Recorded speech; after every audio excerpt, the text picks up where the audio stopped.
Welcome to Finding Hope, the End to Suffering.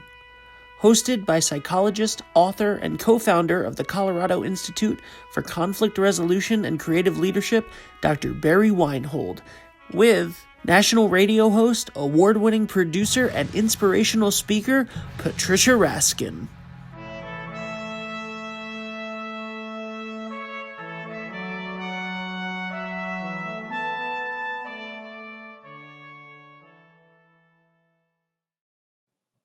Hi, Patricia. How are you? Barry, how are you? I'm Happy St. Patrick's Day. Yeah, happy St. Patrick's Day to you too. I'm feeling grateful today. Yeah. I've had a very wonderful visit from my daughter, and we just had so much fun in the last couple of days doing all kinds of crazy things, and it's just been really wonderful. Great, and we now have daylight savings time, so we've all had to pay a little more attention to time. Right. Yeah. 1 hour less sleep. My daughter and I stayed up late last night. We regretted it a little bit this morning. So it's St. Patrick's Day, and I have a couple things. My name is Patricia, so people have asked me if I'm Irish, which I'm not. And my mother was an identical twin. She's since passed, and she and my aunt were born on St. Patrick's Day. Oh, wow. So yes, so I do have some things there. Yeah, well, I have some Irish roots on my mother's side. My mother's grandmother was from Belfast, Northern Ireland. And, when she came over on the boat, she met her husband, who's a Scotch person named William Millar. And after they met on the boat, they got married. And there you go. I wish I'd have been able to talk to them and find out a lot more about that story. Well, it's still all the British Isles, even though it's different countries. Yeah. So it's great to be here today. I really appreciate being your co-host for this very important topic on suffering, which we all do from time to time, right, Barry? I mean, it does cause us to feel isolated and hopeless, particularly what we've been through with COVID. But, it does happen. I mean, from time to time, we're going to experience pain. The question is, do we always have to suffer? And that's where you're an expert, Barry. Yeah, I've spent a lot of time helping people end their suffering in my life as a psychologist and also as a professor sometimes.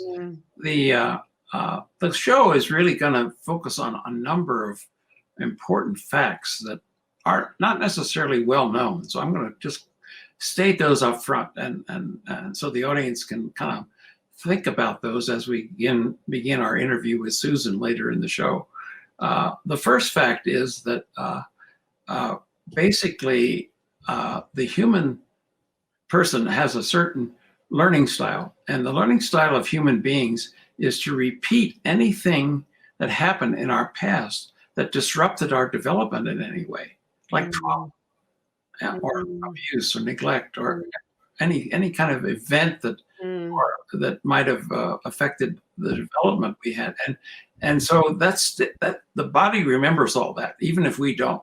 And so sometime in the future, if the conditions are right, that will show up again as a almost looks like a current kind of issue that we're suffering about, but it actually has roots back at the original kind. So then the next important fact. So what you mean by that is that something could happen, someone could say something to us that seems very innocent on their part. That's right. Something they say, and all of a sudden we go into a tailspin. That's right. And we don't know why. Right. And the reason is that that's our natural learning style. The objective then is, when you have that happen, is to start to think about, well, what's left over from something that happened in the past that's similar to this that I might learn about now. And the second one related to that is telling people this, and I think this is important to know, is that you're never upset for the reason you think you are. And so if you're upset, it's important to look a little deeper and say, well, now I wonder what that's connected to in my past. When did I get upset like this before? Right. Yeah. So that just happened to me. So I can really relate to what you're saying. Right. Let's talk about that in a minute after I finish this. Then I'd love to hear that story. Well, the third thing is that we find that if we can name it, we can tame it. And if we can connect the dots between whatever is upsetting us in the moment with what happened in the past that connects with that, we can then learn to tame that and either reduce or end the suffering related to that. And then the last of the 4 steps in this are bits of information, is that these kind of things that happen to us generally happen in our closest relationships, because it's safe enough in those. We have some bonding, we are with people we trust. And so when that happens, and in fact, when I work with couples and they tell me about the conflicts they're having, I often say, well, there's some good news and bad news. And the good news is that your relationship now is close enough for these conflicts from the past to show up again. And the bad news is you probably don't have skills to deal with them. So let's work on that one. So those are the 4 main points that I wanted the audience to know up front. And then when we start interviewing our guests, there are 4 main questions we're going to be asking. We'll ask a lot of ones, around those 4, but those are the key questions. And the first one is, what happened to you in your past that caused you suffering? And that's a very direct question. And then we'll ask our guest that in a few minutes when we start interviewing her. The second one then is, how did that affect you when that happened? What happened then? How did it affect you? That second question. And the third question is, well, how did you make sense out of that? What kind of things happened to allow you to make sense out of that? And then the fourth question, which is the prize, is what did you do to end your suffering in your life? What kinds of things could you recommend to other people maybe to try to do if they find themselves suffering?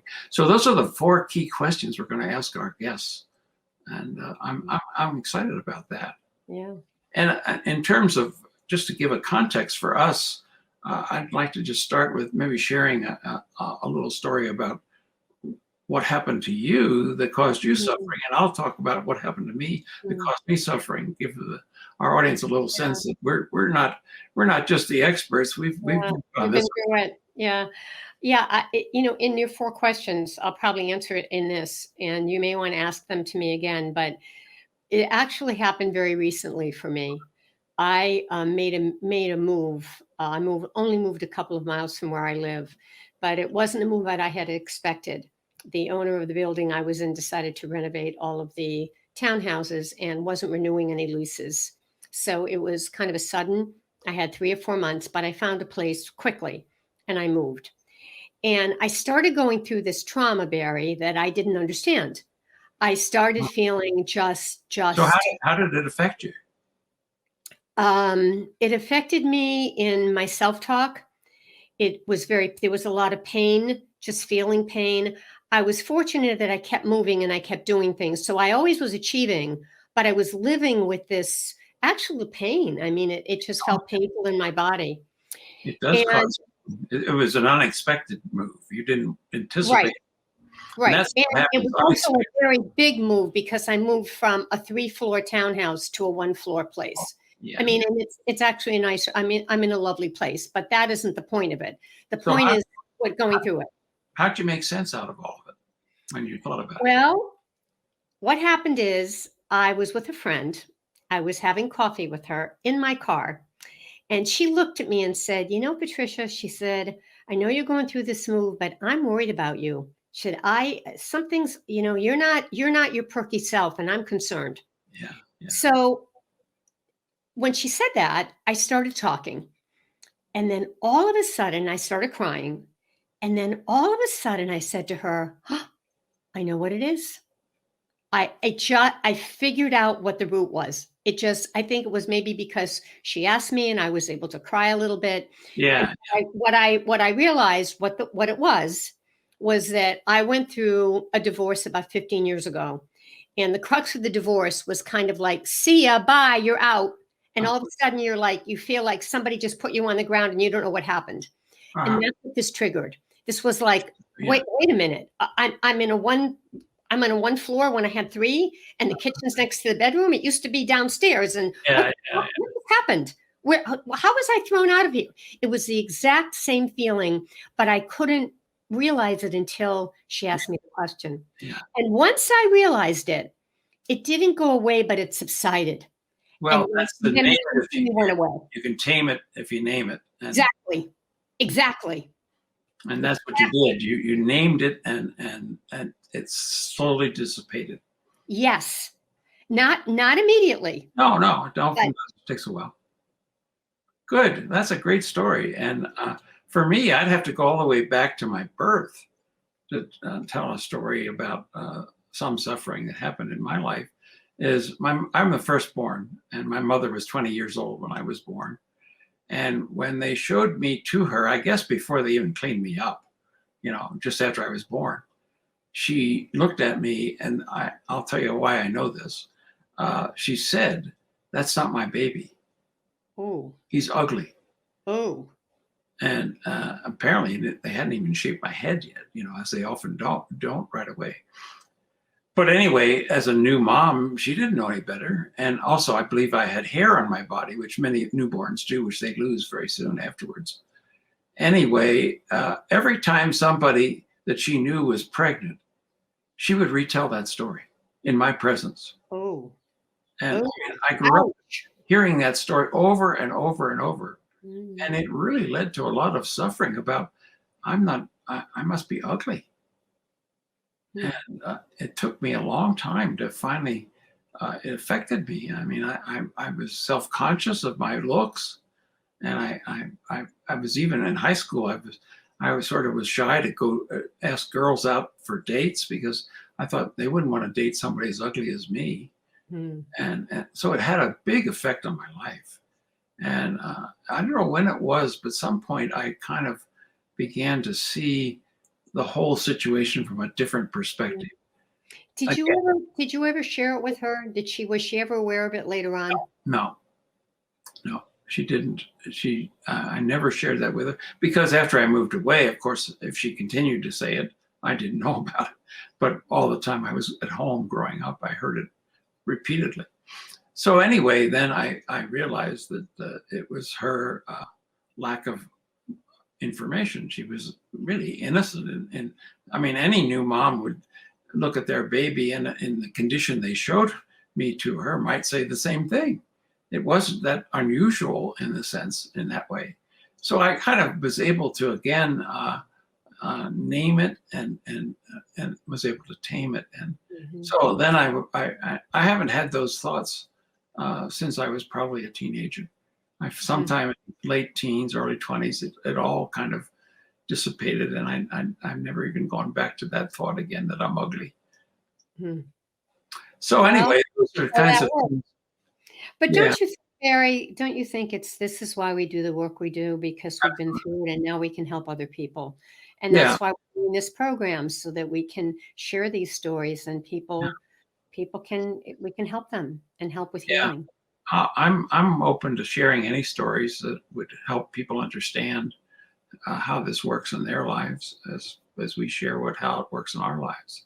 So I think we should do this every time, and talk a little bit about something that happened to us that led to some suffering and how we dealt with it.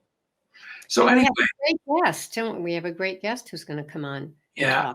I want to talk just a few minutes about my book, my latest book.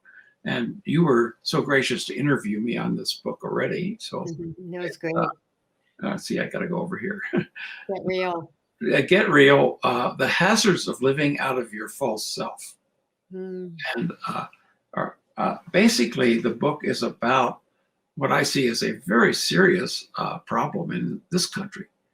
And, the false self has two kind of ways to show up. It shows up in a deflated form as a kind of a depressed, victim-y kind of person. And people like that. I'm sure I do. and then it shows up also as an inflated false self. And this is the narcissistic person who is bragging about himself, maybe embellishing his resume a bit to impress people and get them to like him. And the whole purpose of the false self is to get people to like you, because there's some kind of inner emptiness. It says, maybe I'm not as lovable as I thought I was, or maybe people won't love me. So I have to kind of do extra things to make them think I'm worthy of their friendship. And so that's what the book's about. And it has a lot of very practical things in it. Also my own stories in it about how I discovered my false self and what I did about it. So, and the book is available at Amazon, and it's also really looks at what the alternative is, which is to create an authentic or true self, and how to do that. And so there's a lot of suggestions for parents to look at how they could help their children develop a more authentic self than a false self. Which is so important today for parenting. Yeah. And it's hard. And particularly with COVID, it's been harder with kids being so isolated. Very much harder. So yeah, let's get to the guest we have. I'm so pleased to have Susan Blue as our first guest on our podcast, because I've known Susan for I don't know how long now. I actually went to her for body work. She is one of the most skilled body workers I've ever met. And when she puts her hands on you, it's not just touching you. She's touching your soul, and she knows how to do that. So, Susan, are you on for us? I want you to hear this so that there she is. Hi, Susan. Hi, Susan. And I'm so glad you're our guest today and for this month, because I know you have a very compelling story to tell. And I think it will help the people in our audience understand how to process one's suffering and to be able to find a way through it and out of it. And so I'd like you to share a little bit about who you are now, and then when we get to interviewing you, you'll be able to go back and tell them what you were like when you were a child and what happened to you to suffer. So I'd like you to start by just giving us who Susan Blue is right now. You're muted, Susan, so you have to unmute. There you go.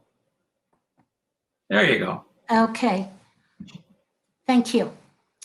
Currently, I am a craniosacral therapist, and I am trained biodynamically, which is the model for those who would like to know that. And I also do a process that's called somatic trauma resolution, and it's based on the work of Dr. Peter Levine and his somatic experiencing. I have added my own pieces to it from many years of somatic studies to regain movement through my spine for spinal surgeries that I had as a teenager, and to address some of the injuries that really dinged my frame. So I have, my joke is I have an S for Susan in my spine. And so I've had to learn to do a lot of self-care and self-management because of the injuries that I had. And that's part of my story. So I grew up in mining towns as a young person. Well, let me just ask you a couple of questions before you go into that. Obviously what you're saying is that it's out of your experiences that you learned how important the body was. And then you began studying how to help people access their body in a deeper way. And in doing that, you really were able to now, as a body worker, almost like give back to the people that you're serving, you know what helped you, and now you're passing it on to others they can help them. Okay, so that's sort of and also what you didn't mention that I'm going to just add is that Susan went through our training on trauma-informed care as a practitioner. She became a certified practitioner in trauma-informed care, and she's now applying that in her body work, which is an amazing skill, because the body remembers what the trauma is. If the mind doesn't, the body will. And so you're able to, through your body work and your working with your hands, you're able to help people access these traumas that are stuck in their body and release them. You want to say a little bit about that?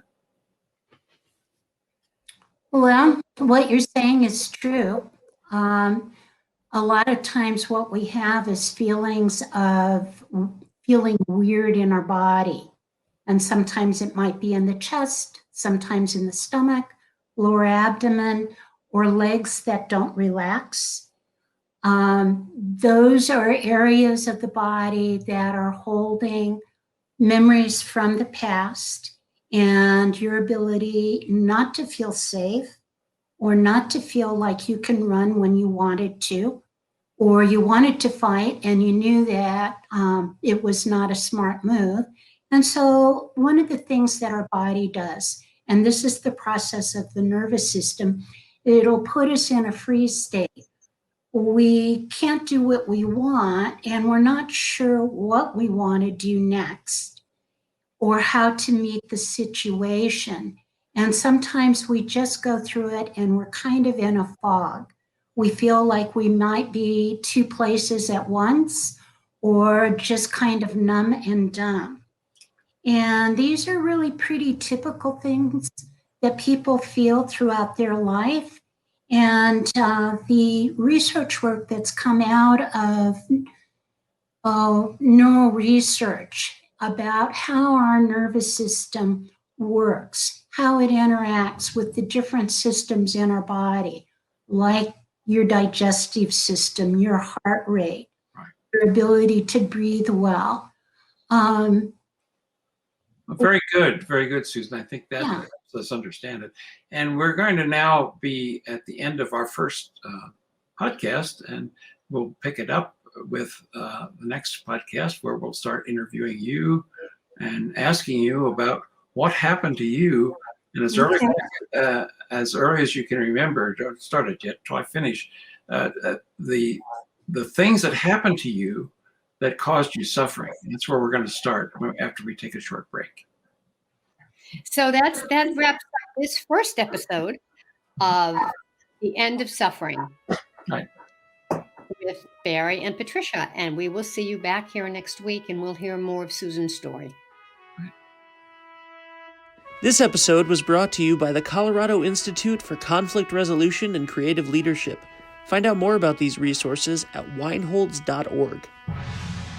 Dr. Weinhold is the author or co-author of 75 books on psychology, including his latest book, Get Real: The Hazards of Living Out of Your False Self, available on Amazon, Barnes & Noble, and more. Patricia Raskin is the host of the nationally recognized program, The Patricia Raskin Positive Living Show, and is currently heard on voiceamerica.com, Apple Podcasts, Spotify, and more. New episodes of Finding Hope: The End to Suffering can be found every Wednesday. If you like the show, please leave a review and give us a rating.